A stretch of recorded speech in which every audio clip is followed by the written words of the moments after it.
No início do século XX, 3 empresários alemães instalam indústrias têxteis em Nova Friburgo, alterando a estrutura econômica, social e urbana do município. Na ocasião, esta cidade serrana, além de receber inúmeros veranistas cariocas, era também conhecida como estância de cura e procurada por tuberculosos devido à salubridade de seu clima. Peter Julius Ferdinand Arp imigra para o Brasil em 1882 e, depois de alguns anos estabelecido no país, obteve a concessão do serviço de fornecimento de energia elétrica em Nova Friburgo, fundamental para a indústria têxtil que estabeleceu em 1911. A fábrica de rendas Arp.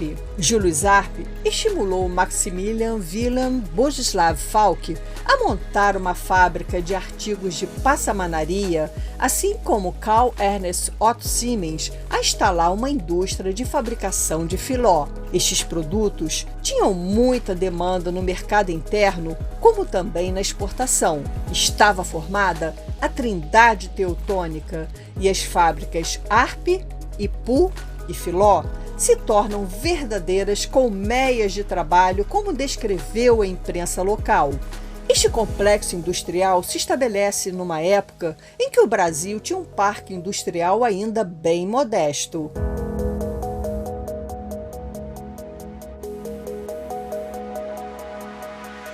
Maximilian Falck inicia em 1912 a fabricação de passamanarias em um galpão no sítio Ipu, às margens do rio Santo Antônio, com uma modesta produção e poucos funcionários. Mas foi a partir da contratação de Emil Cleff que a fábrica Ipu aumentou e diversificou sua linha de produção e se torna um imenso complexo industrial com 44 mil metros quadrados de construção.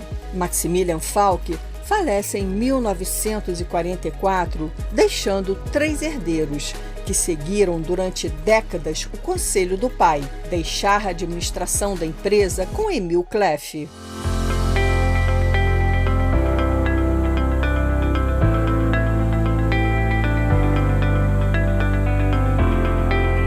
Charles Emile Cleff nasceu em 1869 na Alemanha. Filho de tradicional família de industriais no ramo têxtil, veio para o Brasil pela primeira vez em 1893 para reorganizar uma fábrica de tecidos na Bahia.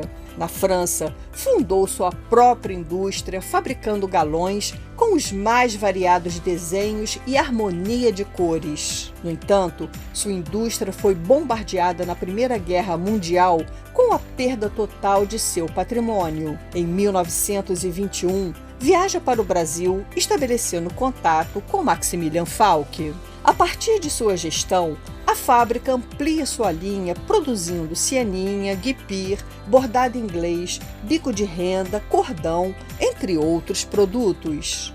Como os suspensórios eram muito usados pelos homens, a Ipu se torna um dos maiores fabricantes do país. Emil Cleff administrava o setor de produção da fábrica com auxílio de seu filho Max George Cleff e de seu genro Oscar Schultz. A fábrica Ipu se torna autossuficiente, produzindo até a embalagem de seus produtos no setor de cartonagem. Instalam um curtume para curtir o próprio couro quando passam a produzir uma linha de cintos e carteiras. Dispunha de oficina mecânica, carpintaria e chega a fabricar algumas máquinas da produção que antes eram importadas. Suas instalações tomam proporções tão imensas que atraía a atenção de quem chegava a Nova Friburgo. Emil Cleff faleceu em 21 de dezembro de 1969, aos 100 anos de idade. A avenida em frente à fábrica Ipu leva o seu nome e onde foi inaugurado um busto em sua homenagem. Atualmente, fica no pátio interno, ao lado do busto de Maximilian Falck.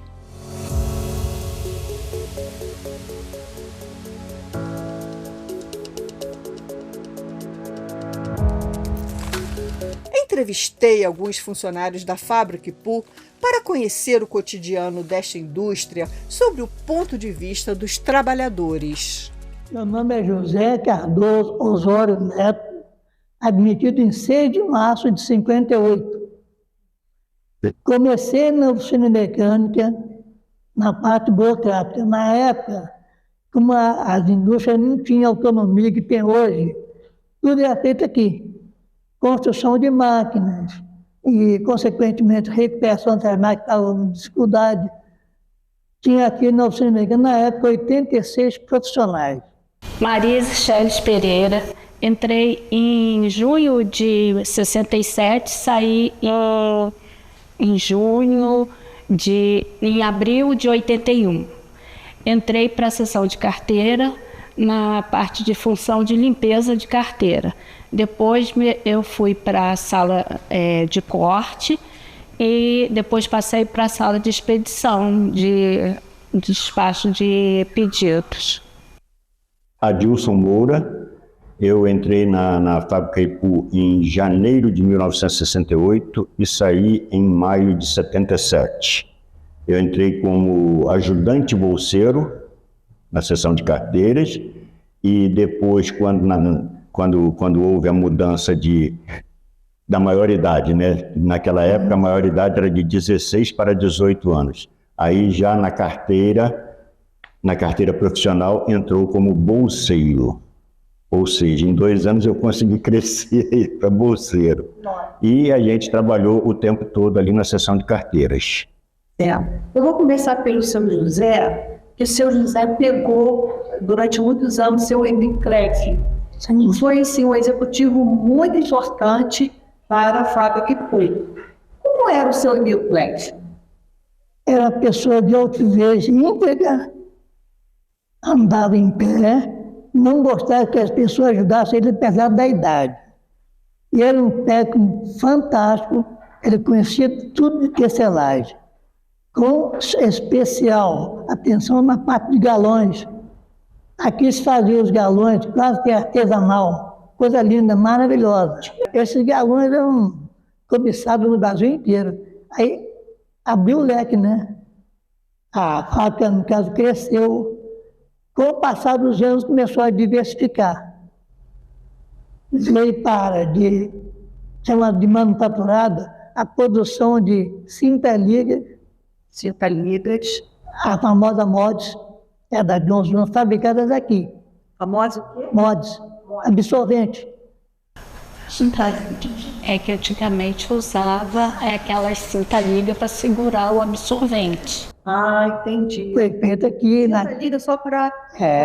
Isso. Então, isso aí nós já vinha, já com o nome dessa época como Johnson & Johnson. Fabricadas aqui.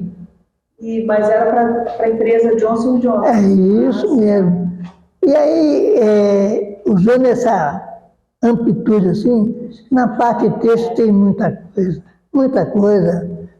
Rendas, fazia rendas? Franjas, é. Não é renda? Não, é franja. E isso fazia franja para decorar até roupa mesmo, cortinas, coisas assim, fazia as franjas aqui. Certo. Na tecelagem propriamente dita, que se dizem tiares, o leque cresceu. Começou a fabricar etiquetas, a moda íntima, galões, já em área de melhor ainda, os tiares já não eram artesanais, eram tiares de velocidade, alta produção. Agora tinha também a passamanaria, que era o forte. Passamanaria, isso, para confeccionamento elástico, totalmente para passamanaria. Agora é muito modelo, né? Eu estava olhando ali. Tinha, muito grande. A variedade é muito grande de artigos, né? Aí tinha as larguras, né? 8, 10, 12, os maiores para botar em... Eu tive a oportunidade, quando eu vim aqui, ver o portfólio. Isso. Eram muitos itens de passamanaria, cores, tamanhos. Também. Né? É complexo você trabalhar com tanto artigo. Quando eu digo que aqui tinha que ser autossuficiente, aí tinha tinturaria, recebia o fio passava por um processo, depois ele atingido nas cores que o cliente queria para fabricar o artigo dele. Isso aqui usava muito, depois aquilo para englomação, para tomar uma forma, para depois ir para empeçamento, para vender o próprio artigo mesmo, ou então para usar em artigo de moda íntima. Isso aqui era, a variação é muito grande. O senhor trabalhou em manutenção? Eu trabalhei, entrei em 58 na oficina mecânica de manutenção. Sim. Quando viraram, tomou posse o Haroldo Postale e foram desligar do Oscar Schutter e Mascref, e pegaram da manutenção e me trouxeram para a administração. Fiquei até o final da minha história aqui. Aí eu trabalhei na área burocrática o tempo todo. Marisa, você pegou, quando você entrou, o Max Kleber ainda estava? Max estava. Você pegou o finalzinho dele, né? Pegamos o tempo. Ele bem quase idoso na fábrica, né? Ele foi, mas ele era uma pessoa muito amável com os funcionários. Era, muito amável. A gente tinha boas lembranças dele. Muito mesmo. Ele entrava na sessão, ele não era aquela pessoa carrancuda. Ele chegava, ele saía cumprimentando, não dando a mão, mas bom dia, entendeu? Sabia o nome de funcionário. Sabia. Sabia o nome de funcionário. Sabia. Você pegou ele também? Eu peguei só no finalzinho, mas muito no finalzinho mesmo. Porque quando eu entrei em janeiro de 68, o contato maior foi com o seu Max e com o seu Oscar. Tá? Tanto que o seu Oscar foi que me admitiu. O seu Oscar não, o seu Max foi quem me admitiu na fábrica. A gente fazia um teste e esse teste era direcionado por ele. Quanto é 2 mais 2? Ou quanto é 3 vezes 3? E quando você dava a resposta certa, ele falava assim, beleza, vai para a sessão vai para a sessão tal. E quando ele estava fazendo a entrevista, de repente ele olhou para mim e falou assim, rapaz, você é a cara do... Você parece muito ser o filho do Schultz, Oscar Schultz. Virou para mim e falou assim, vai para a sessão de carteira, pode ir lá, Teixeirão está te esperando. Você era portador, qual era a sua função na sessão de carteira? Ajudante bolseiro, o ajudante de bolseiro, ele fazia de tudo, tá? Ele ajudava a transportar o material para o pessoal, ele carregava o material, as meninas que ficavam no acabamento, as meninas que ficavam na colagem, a gente levava esse material para ela, tá? Para que ela não precisasse levantar para ir pegar. Depois, quando nós começamos a ser bolseiro, aí a gente já partiu para as máquinas para trabalhar. Aí cortava, a gente esticava o couro e tínhamos as estampas, o tamanho... Pesadas? Exatamente, as estampas. Quando você pegava uma carteira, Era couro mesmo? Couro mesmo. Não trabalhou com sintético? Não, o sintético veio muito depois. Tá. Eu cheguei até em 77 a trabalhar com sintético, mas foi muito depois.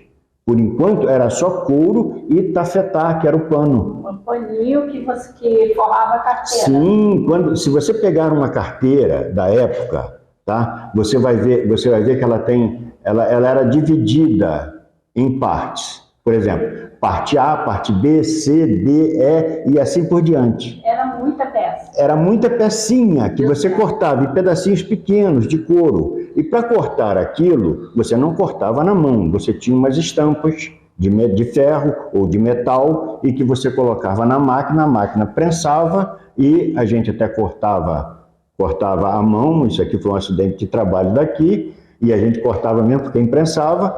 E o que acontecia? Depois, quando você pegava aquelas peças, as 10 peças de cada carteira, só que você cortava 100 peças de cada peça. Entendi, para montar. Aí vai para montagem. Aí vai para preparar. Aí já vem para calibragem. Ia para calibragem, para chanfrar. E aí que ia para as pessoas passar colar aquele paninho ali, aquele tafetá, virava, fazia aquelas voltinhas todinha nas carteiras, nas peças, para depois ir para outra pessoa montar cada peça.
a gente estava até comentando, eu e a Marisa, a autossuficiência da fábrica era tão grande que as estampas... Eram feitas na mecânica. Na oficina mecânica. Aqui da fábrica.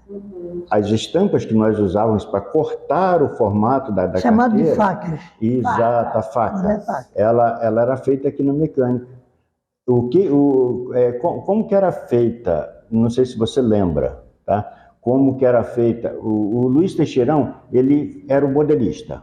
Até o Verderose. Até entrar o seu Luigi. Ele é Luigi Verderose. Tá? Italiano, né? Mais adiante, bem mais adiante. O Luiz Teixeirão, que era o nosso chefe, tá? Ele criava os modelos. Sim, ele criava os modelos da carteira, tá? Depois vieram as bolsas. Então, era feita ali aqui embaixo, né? Na sala de reuniões mesmo. Então, aí começaram a vir os modelos novos, que foi aí na parte do seu Luiz. Agora, dizem que a fábrica fabricava bolsas para grifes internacionais. Sim, Sim. verdade. Monterrey. Sim. Grife nossa mesmo, né? Oi? A Monterrey era a grife, nossa. era a grife daqui. Mas internacionais, assim. Sim, isso já foi na época do seu Luigi Verde-Rosa, porque ele veio, quando o seu Luigi entrou na fábrica, ele entrou com a função que o Luiz Teixeirão exercia, tá? Inclusive o Luiz Verde-Rosa, eu lembro muito bem dele, porque ele me chamou para que eu trabalhasse junto com ele na seção na parte de criação de bolsas. Aí era você, Ana. E era eu, Ana e o seu Luigi, que nós trabalhávamos com a criação. Eu quero criar uma bolsa para mandar para tal lugar. Adilson, Ana, vamos lá, sentem e vamos começar a fazer. Aí a gente sentava e começava a fazer, e se ele aprovasse, beleza. Se ele não roubasse a nossa cocada quando a gente estava comendo, que ele chegava e pegava... É normal. É normal. Se você vendo alguma coisa, ele chegava, você tá levando na boca, ele pegava. Ele pegava e comia, tá? E era uma figuraça. Aí o seu Luiz, quando ele entrou com essa função. Ele vai ser o modelista da parte de bolsas e carteiras. Foi mais ou menos em que gestão que ele entrou? Ele entrou em 1974. Na época do... Já na época do Popstar. Sim, na época. Porque a revolução que o Popstars fez foi exatamente essa. Foi na época do Valdanini, né? Sim. Na época do Salvador. Do Salvador Valdanini. Porque a revolução que o Popstars fez... O Popstar como gerente geral. O Sim. Salvador Valdanini era da seção. Popstar era diretor, praticamente. Ele era diretor. Sim. Porque quando... Diretor-presidente. Sim. Aí vinha... Depois do Popstar? Não, foi na época. O Popstars... o Popstars, quando ele assumiu a fábrica, ele falou... A ideia, o que o Luiz Teixeirão passou para a gente no dia em que ele soube que o Popstars ia assumir, e que seu Max e que seu Oscar iam ser embora, eles teriam que ir embora, tá? Foram convidados a ir embora. O Luiz Teixeirão falou exatamente isso para a gente. O Anton Popstars está entrando para assumir a direção da fábrica e ele vai fazer uma revolução. Quando ele falou vai fazer uma revolução, eu, Plínio, o Carlinhos, a gente estava numa reunião ali dentro da seção de carteiras, naquela parte de cá. Todo mundo olhou um para a cara do outro e falou assim, dançamos. Porque a gente não sabia de nada, não conhecia, era moleque de 18, 19, 20 anos. Não sabia do que ia acontecer, tá? Quando ele chegou, ele falou assim, bom, nós vamos à revolução, nós vamos começar a trazer gente que entende mais das coisas. E gente que entende mais das coisas, a nosso ver, foi Salvador Valdanini, o Hamilton, o Albanini, aquela galera toda da segurança, tá? E foi isso que eles colocaram.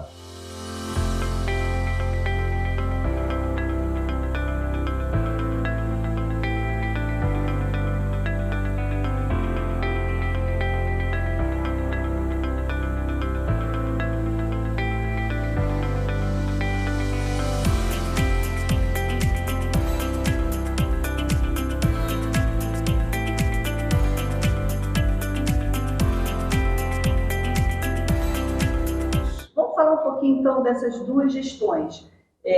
Max Kleff, filho do Emil Kleff, e Oscar Schultz. Eles dividiam a administração da fábrica. Totalmente, Sim. Como totalmente. é que era a divisão de trabalho? Eu diria o seguinte, como ela falou ali, e falou bem dita mesmo, que ela falou é verdade. O Max Kleff sempre foi um diplomata, cara que a estampa dele influenciava, chegar assim, educado, conhecia, Como pai. Exatamente. conhecia as pessoas pelo Exatamente. nome.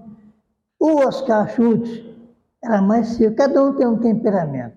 Sim. O Max Kleff era um cara diplomata, conversado, dava a chance à pessoa de dialogar. O Oscar Schultz era seco, sim ou não? Você apenas pedir aquele lá? Não. E não era não mesmo. Ele veio da Alemanha só para trabalhar na Cuba? Uhum. Foi. Veio da Alemanha, Foi. já falava alguma coisa de português? Como é que Falavam. Eles se cuidaram bem. Isso tudo aconteceu pós-guerra. Isso acontece isso aqui. tá. Veio os técnicos todinho lá para cá, não tinha isso aqui. Depois da Não tinha. Segunda Guerra Mundial? Foi. E o Oscar Schultz é um desses que veio depois da guerra. Também. Ele veio só E alguns de- outros alemães vieram também. Muitos outros. Vamos dizer, eu trabalhei na oficina mecânica, o chefe lá era da Alemanha também, falava muito mal português, eu peguei todo esse pessoal aí. Vieram muitos alemães. Vieram muito, porque não tinha mão de obra especializada aqui. Certo. Então foi feito, começou com um barracãozinho, o Emil Kleff já vinha aqui, começou a trabalhar, elaborar a parte mais de galões, de tecidos de tecelagem, ele era um técnico completo. Então, veja bem, quando o Max Kleff assume, possivelmente ele ficou um pouco a continuidade do trabalho do pai dele, Emil Kleff. E como é que era a divisão de trabalho entre ele e Oscar Schultz, na administração? Em termos de sessão...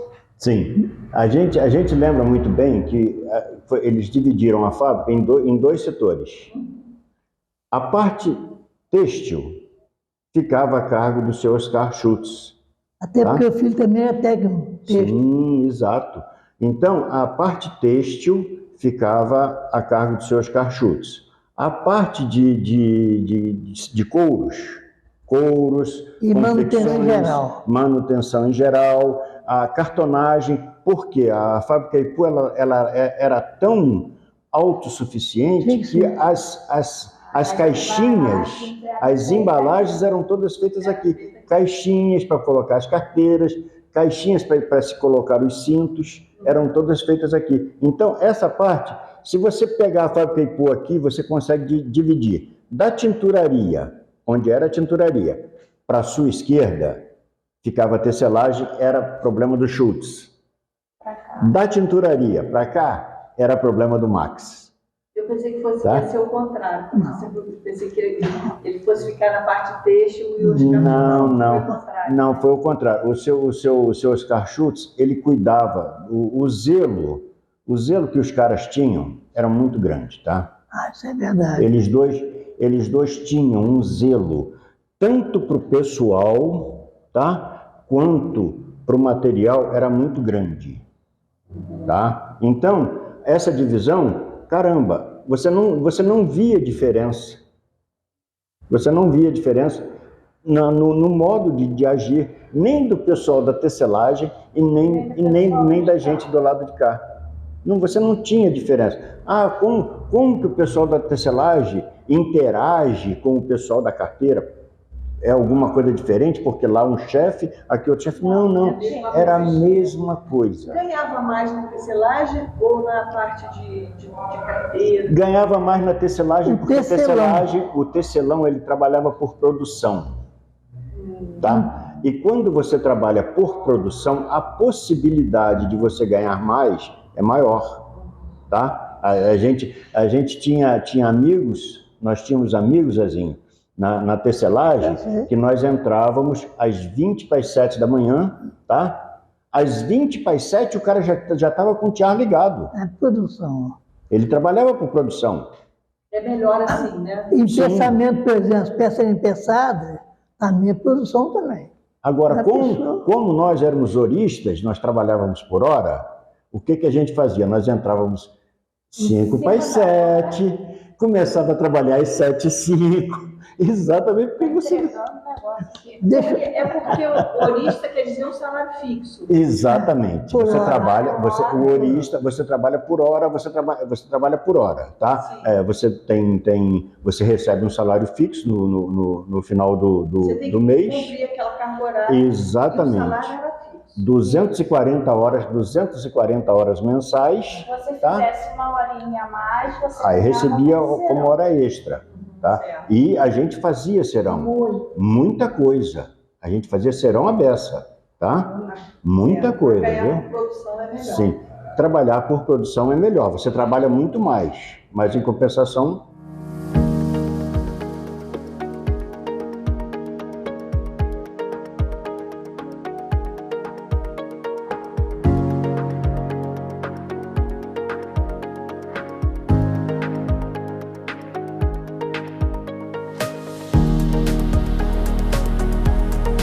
Vai passar de Max Kleff e Oscar Schultz para o Anton Poxtaler. Né? O Haroldo Anton Poxtaler. Em que ano ele entrou aqui na fábrica? 20 de abril de 1970. Você não esquece essa data. Não sei, eu sei. Isso foi... no sábado nós fomos para uma reunião e a diretoria antes anunciou que ia ter uma transição. Vocês foram para o auditório? Todos Não, tinha uma funcionários? sala aqui embaixo. Foi todos funcionários? Não, somente um grupo só. Um grupo de chefia, no caso. Foram avisados que ia ter uma transição, mudança de direção, para ninguém ficar apavorado, não. Só que o pessoal por tanto, né? Aí depois foi comunicado lá na quadra, e muita gente chorou, porque não podia voltar, que não sei o que, outro problema assim. Pessoas que não foram aceitas aqui depois de volta. Isso, aí foi 20 de abril de 1970. 21 de abril é um feriado. Um tal de tia desmonta daqui, joga para lá, o tia era da pessoal. Kleff e Schultz, esquece, é vida nova. Então, já no dia 22 de abril, já tomou posse Haroldo Poxtaler, que veio do Rio com aparato. Diretor técnico, industrial, comercial, tesoureiro e mais o pessoal da guarda, que é todos militares reformados. E isso já começou a vigorar em 22 de abril de 1970.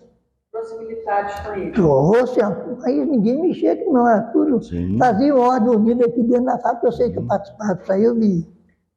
Eu vi isso aqui, eu participei tudo isso aí depois me tiraram na marra. Temos até chuco, né? Lá da oficina mecânica, conhecer bastante coisa, me trouxeram para a administração. Aí já passei a não conhecer mais para lá. Eu até interrompi o senhor antes, que o senhor estava falando dessa mudança. Como é que foi quando chegaram e anunciaram na sua sessão essa mudança? Viriam os italianos, né? Não. O que aconteceu, o nosso chefe, Luiz Teixeirão, ele não reuniu todos o pessoal da sessão de carteiras, ele reuniu, porque nós éramos mais de 100 pessoas na sessão de carteiras, para você ter uma ideia. Pegou mais assim, cada setor tinha um responsável, né? Então ele só pegou assim, os responsáveis. Naquela época, eu era subordinada a eles, né? Então eu não participei. Aí o Luiz Teixeirão nos chamou numa sala anexa que tem lá em cima, onde era a sessão de carteiras, e falou exatamente para a gente isso. Olha, seu Max e seu Oscar, eles saíram da fábrica, vai vir o Haroldo Anton Poxtaler e ele vai fazer uma mudança geral. Radical, uma mudança geral. E nós, pelo amor de Deus, cara, acostumado com uma coisa, de repente você ouve isso, dança, né? Ó, dancei, parei, dança.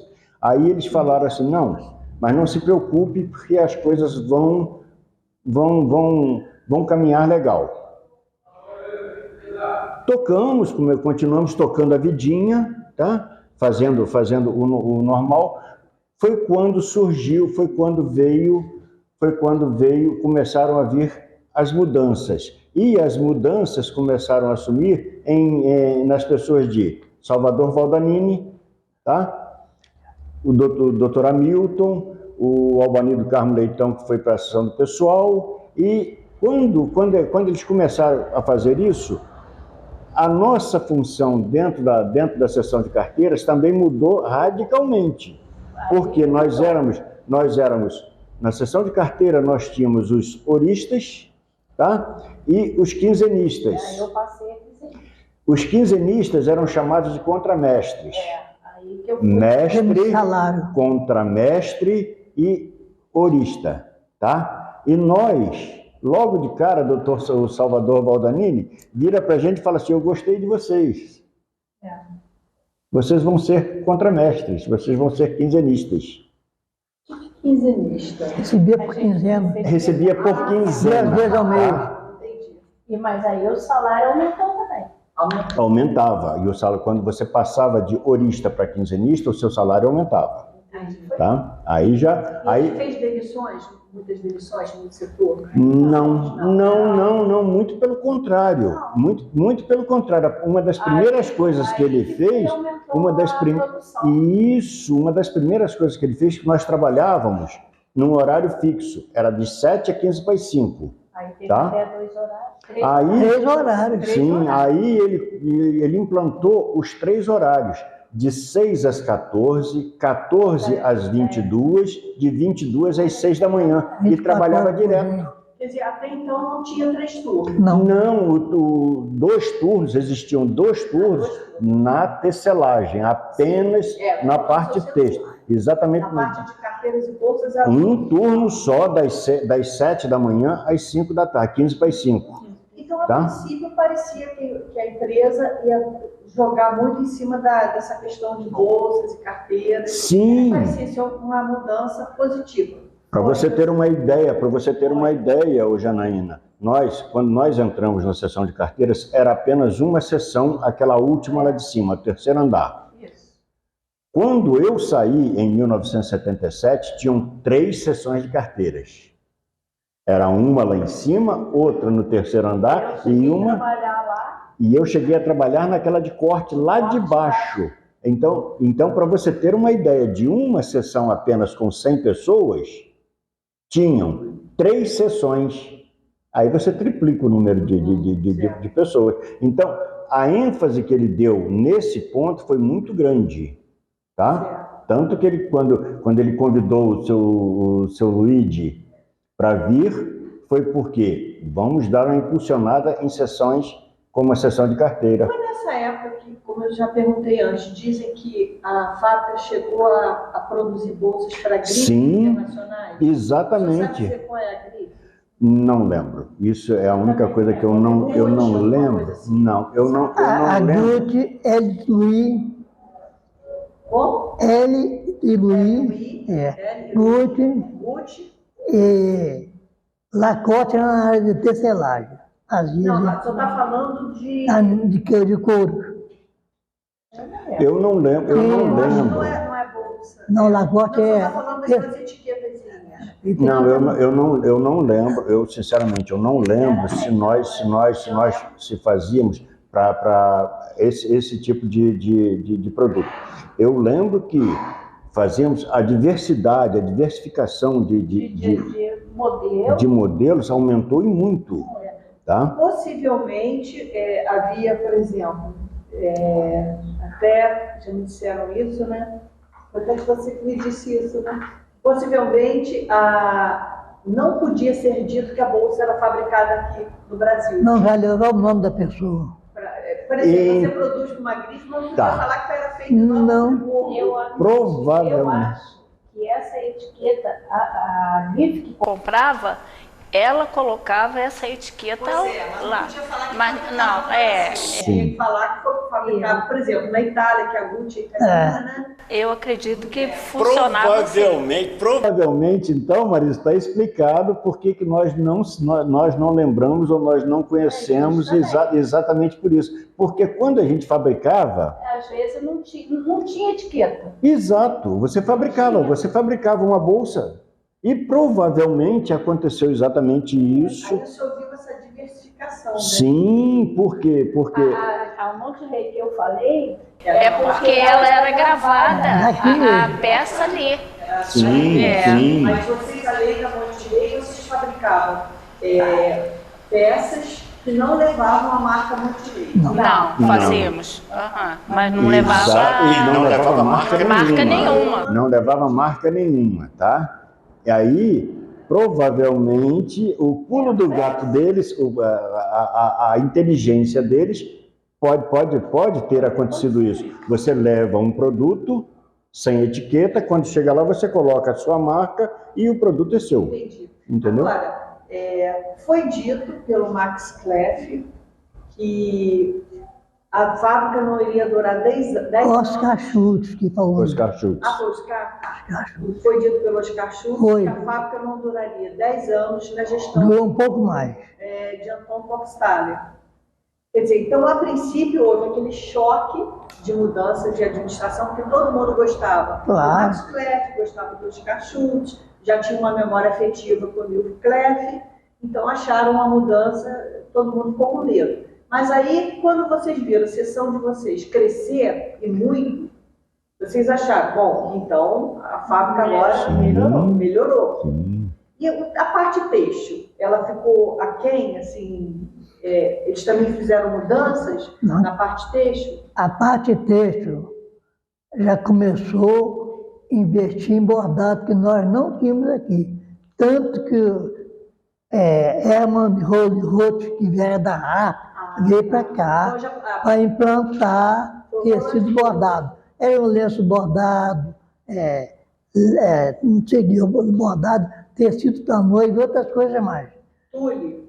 Feito também aqui. O tule é um tecido que era bordado aqui. Tá. Tem tule, voal e outras coisas mais. Foi aí, então, quer dizer, diversificou também na Com parte de certeza. têxtil, né? Foram feitos investimentos muito grandes. Quando eu saí daqui, tinham 6 máquinas de bordar enormes. Essas máquinas tinham um elevador, a pessoa usava em cima e embaixo, dobrado e tudo.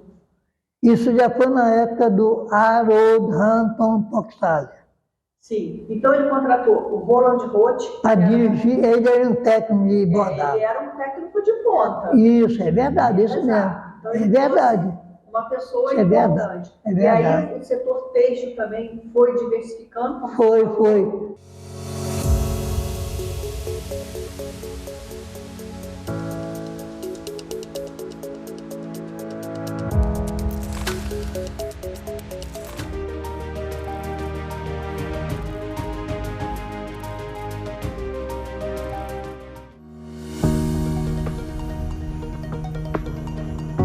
Nestas imagens, vemos uma das casas da Vila Operária da Fábrica Ipu. São 3 platôs com residências próximas à empresa. O conceito de vila operária surgiu no final do século XIX, entre as grandes indústrias. No Brasil, a primeira vila operária foi da Companhia Empório Industrial do Norte, na década de 1890, na cidade de Salvador. Em Nova Friburgo, além da Ipu, a Rendas Arp e a Fábrica Filó também construíram vilas operárias no entorno da fábrica para os seus funcionários.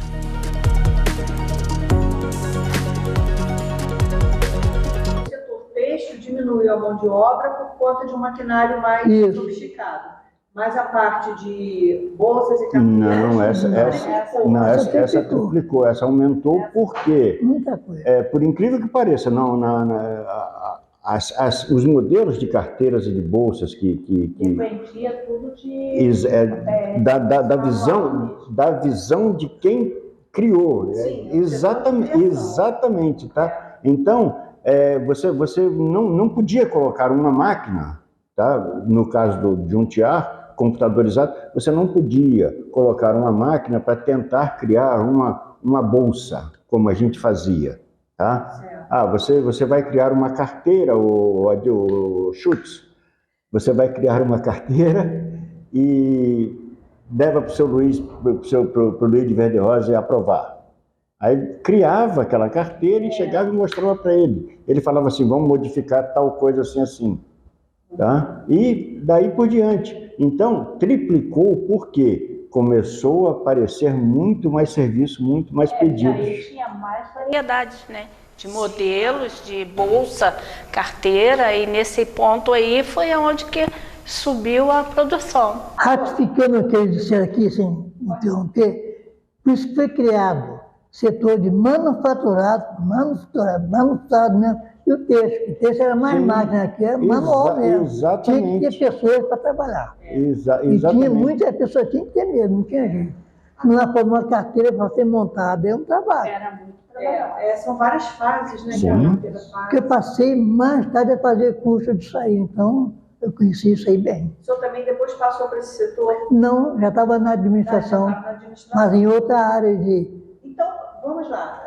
A administração do Antônio Popstar parecia ter sido A gente boa. não entende por que deu errado. O que aconteceu? Porque Até hoje a gente não consegue entender, a gente estava conversando sobre isso, até hoje nós não conseguimos entender, Janaína, o que aconteceu de errado. Aliás, nós até sabemos o que aconteceu, mas isso é uma história para outra. Não, isso é uma história para outra, isso depois é uma outra história, né, Zezinho? Não, é complicado.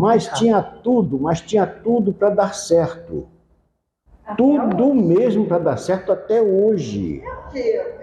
Tá? A única coisa assim, que chocou é que ele tirar o Max Klepp e os cachorros que estavam muitos anos na empresa. Foram lendas aqui na minha empresa. Deu medo, mas ele... O valor afetivo que nós tínhamos por ser o Max, por ser o Oscar, era muito grande, o valor afetivo, tá? Nós não sabemos, sinceramente, nós não sabemos se o Anton Popstar não tivesse entrado, o que teria acontecido. Nós não sabemos. Talvez ia manter aquilo ali. Exatamente, ia manter até o ponto em que falasse assim, ó, já não dá mais para seguir daqui por diante. Agora, quando o Antônio Popstar assumiu, e ele começou a fazer essas mudanças que foi dito para você, o que a gente imagina? Cara, por que deu errado? Aonde foi que aconteceu a ruptura que deu errado e que aconteceu essa tragédia toda? Porque ele modernizou o setor têxtil, claro, botando máquinas mais competitivas. Sim. Né? Claro que isso demanda menos mão de obra, mas o capitalismo é assim, né? É a ordem do capitalismo. Agora, o setor de vocês passou a 3 turnos.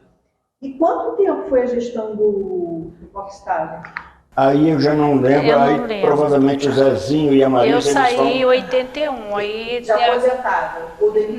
Não, eu optei para sair... Eu saí em 77, Não, eu saí em 77 porque a gente fez uma prova para os Correios e Telégrafos, e eu consegui passar na prova.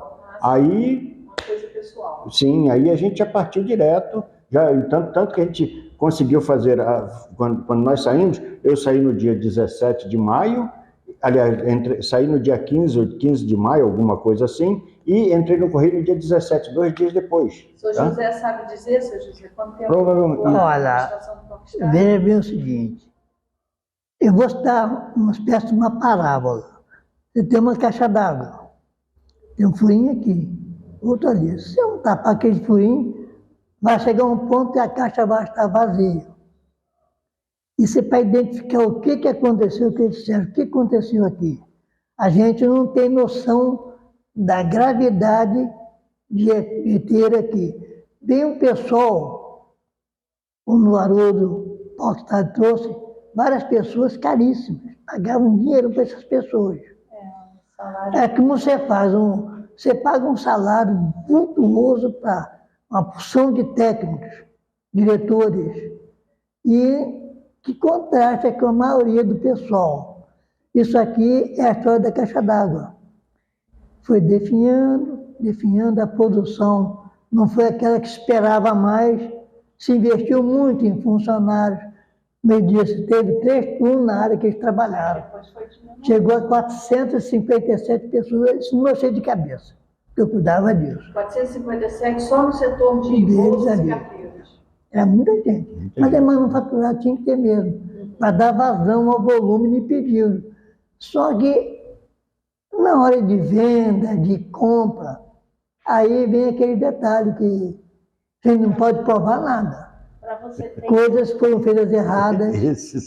E aí, você não pode falar às vezes, porque você falar. E eu jamais citaria nomes, não sou de maneira nenhuma. Começou a atrasar pagamentos.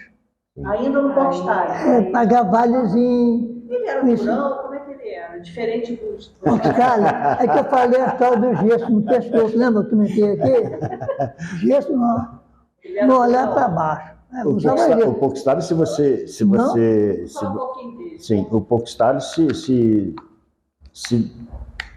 você estivesse caminhando na mesma direção que ele conseguia enxergar o topo da sua cabeça, porque ele era alto, grande, ele enxergava o topo da sua cabeça. Não enxergava o seu ombro, porque ele jamais abaixava a cabeça. Não fazia. Tá? E era seco. Seco. Obrigado. Ele não conseguia conversar. Não conversava com o funcionário. Não. Ele não conversava com o funcionário, totalmente diferente dos antecessores. O oposto do Mascref. O oposto mesmo. E era muito por causa da posição, vamos botar assim, por causa da posição, a prepotência do cara era muito grande. Tá? Ele falava bem o português? Falava fluentemente português, tá? A prepotência dele era muito grande porque eu vim para fazer uma revolução, tá? Eu sou o ditador, eu mando, você obedece. Isso é verdade. E só, fim de papo. Eu vou colocar esse indivíduo para fazer essa coisa e pronto, acabou. Eu não quero questionamento. O nosso chefe, na seção de carteiras, o nosso chefe, ele era o nosso chefe e ele era o modelista, faz tudo da seção, beleza? Até aquele ponto. Ele criava as carteiras, ele criava as bolsas, ele criava tudo. O dia que o Popstar chegou, o Popstar falou assim: Salvador Valdanini vai ser o administrador. Técnico. Industrial. Isso. Diretor industrial. Luiz de Verde Rose modelista vai ser o modelista. O Luiz Teixeirão olhou e falou assim: e eu vou continuar fazendo o quê? Simplesmente chefe da seção de carteiras. Mas, não tem mais. Eu não quero ouvir mais de você, nem menos de você. É isso e acabou. E fomos nós. E lá fomos nós. Quando a gente começou a entender, porque daquele primeiro momento, Janaína, você não entendia, mesmo por causa da idade que a gente tinha, a gente não entendia as mudanças. Depois de muito tempo, você fala, cara, por que deu errado? Se essas mudanças foram tão bem feitas e cresceu tanto, por que deu errado? Aí vem o Zezinho e resume exatamente isso. É uma caixa d'água. Você tem um furinho de um lado e um furinho de outro, uma hora ela vai secar. E quando ela secou, aí você já não tinha mais nem para onde correr, porque a credibilidade caiu. Uma fábrica desse tamanho, uma indústria desse tamanho, quando atrasa um salário de um funcionário, a credibilidade dela já foi por água abaixo há muito tempo. Aí dá uma atenção. Aí veio concordata, depois veio falência. Aí entra o William Cury, opa, vou pagar isso de graça. Então, na época do Popstar, já foi feito pedido de concordata.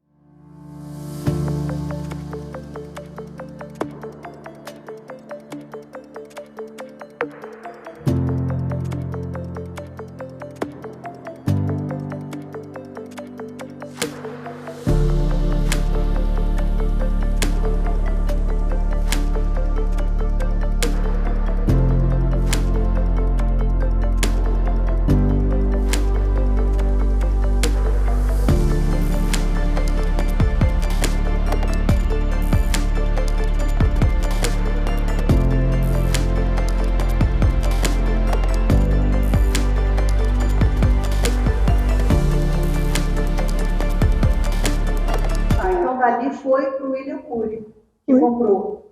William Cury é... Libanês. Libanês. Mas, Libanês. mas nascido no Então ele já Brasil. comprou a empresa com concordata. E como é que foi a partir daí? Bom, Você estava na administração ainda? estava. Você pegou todo mundo, né? Peguei tudo mesmo. Então, veja bem o seguinte, é coisa que ele não pode falar, porque pode eu me comprometer. Mas Usa uma metáfora. igual você é isso que eu estou falando, entendeu? Mas tem que falar assim, não tem jeito, não tem como dar nome, porque, olha só, minha imagem está ali, eu não posso, de maneira nenhuma. O William Cury, deixa eu mostrar exemplo de Friburgo. Vários donos de loja aqui, libaneses, um que me ficou na cabeça é Alexandre Shin. Agora, ele tinha tudo, uma bagunça danada. Tudo que ali tem. O William Cury também era assim. Tinha tudo, mas sem ter aqui uma administração firme. Ele. Quando ele comprou aqueles técnicos, todos que o Ficou ninguém. Foi todo Mundo, não ficou ninguém, não. Não ficou ninguém. Foram todos, não ficou ninguém mesmo. E ele tinha problema de visão, mas isso aqui não é culpa dele, não, é de família mesmo. Veio ele e 3 irmãos para cá. Acabou que ele se desentendeu com um dos irmãos, com o outro. Que por nós que vinha de vez em quando aqui, Alberto Cury. Eram sócios. Irmãos e sócios, né? Certo. E se olhar o estado que você vê a empresa hoje, não precisa dizer mais nada.